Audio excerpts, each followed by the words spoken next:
રાજકોટ અગ્નિકાંડ બાદ કમલમમાં letter bomb ભાજપની ચંડાળ ચોકડીના નામે કમલમમાં લેટર બોમ્બ ફૂટ્યો। પૂર્વ મેયરની સાગઠિયા સાથે સાંઠગાંઠ હોવાનો આરોપ લાગ્યો છે। પૂર્વ શહેર પ્રમુખ યુવા મોરચાના આગેવાનની સાંઠગાંઠનો પણ આરોપ છે।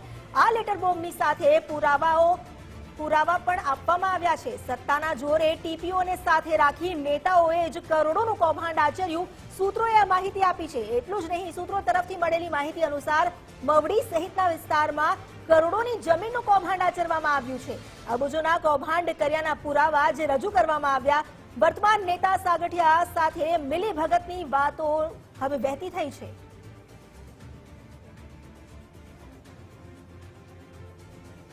મવડી સહિતના વિસ્તારમાં કરોડોની જમીનનું પણ કૌભાંડ કરવામાં આવ્યું છે।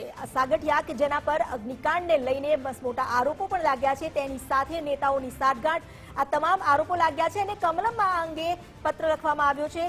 વધુ જાણકારી મેળવીએ સંવાદદાતા રહીમ લાખાણી પાસેથી। રહીમ, જે સાઠગાંઠના આરોપ છે, આ પત્ર બોમ્બથી વિશેષ કહી શકાય, વિસ્ફોટક કહી શકાય, શું વધુ અપડેટ? અમિતા, ચોક્કસપણે જ્યારે આગ લાગી હતી ત્યારે જ ગુજરાત ફર્સ્ટ કહી રહ્યું હતું કે જે આગની કાંડની પાછળ કોઈ રાજકીય નેતા છે, તેના નાણાં છે, તે આની અંદર સંડોવાયેલા છે, એટલે કે તેનું રોકાણ પણ આમાં જ છે અને તેના જ કારણે આ આગની જે ગેમ ઝોન છે તેને પાડવામાં નથી દેવામાં આવ્યું। જે રીતના ટીપીઓ સાગઠિયાએ કોર્ટમાં પણ કહ્યું કે મે 2023ની અંદર આને નોટિસ આપી હતી, પરંતુ કોર્ટે પણ તેને પૂછ્યું કે કેમ આને પાડવામાં નથી આવ્યું, ખાલી નોટિસથી કેમ માની લીધું। એટલે સવાલો એ જ ઉત્પન્ન થઈ રહ્યા હતા અને તેની જ વચ્ચે એક લેટર બોમ્બ સામે આવ્યો છે અને કમલમ સુધી આ લેટર બોમ્બ પહોંચ્યો છે।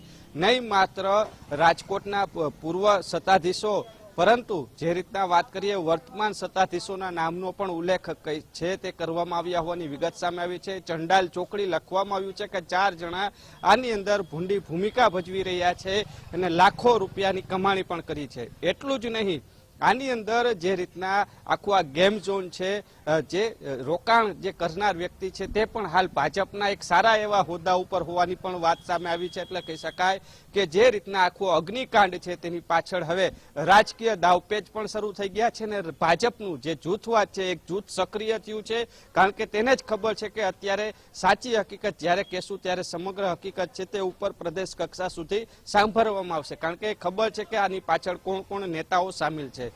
કારણ કે જે રીતના અમિત શાહનો રાજકોટનો પ્રવાસ હતો ને તેમાં પદાધિકારીઓને દૂર રાખવામાં આવ્યા છે, એ જ કંઈક સૂચન દઈ રહ્યું છે કે રાજકોટના પદાધિકારીઓ સામે ગમે ત્યારે કાર્યવાહી થઈ શકે તેમ છે। એટલા જ માટે આ લેટર બોમ્બ છે, લેટર છે તે બહુ મહત્વનો ગણવામાં આવે છે।